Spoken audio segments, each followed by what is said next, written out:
Why don't we have plasterers like this in the United States anymore? This is an American worker from the 1950s.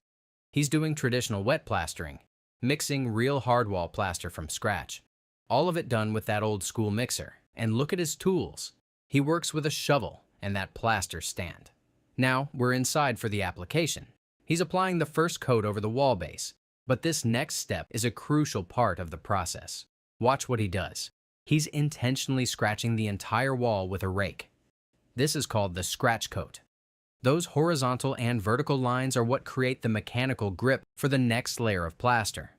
Without this step, the next coat would just slide off the wall.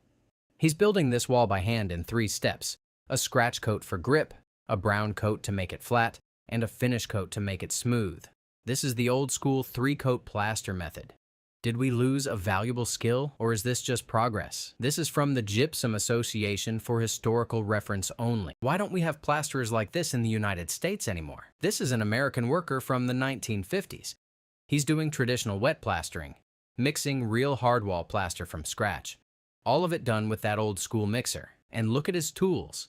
He works with a shovel and that plaster stand.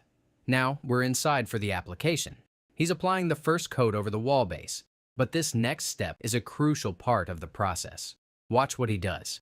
He's intentionally scratching the entire wall with a rake. This is called the scratch coat.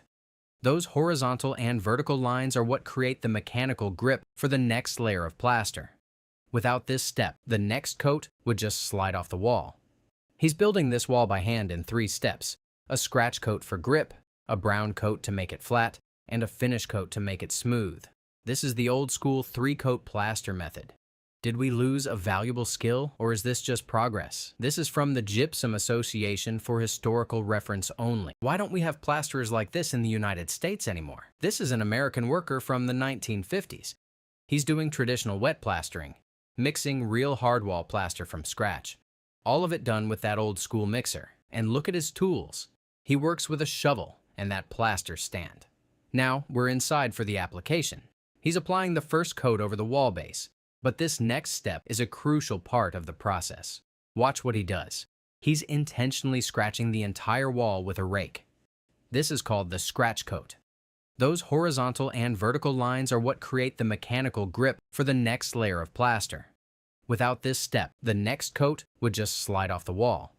He's building this wall by hand in 3 steps: a scratch coat for grip, a brown coat to make it flat, and a finish coat to make it smooth. This is the old school 3-coat plaster method. Did we lose a valuable skill, or is this just progress? This is from the Gypsum Association for historical reference only.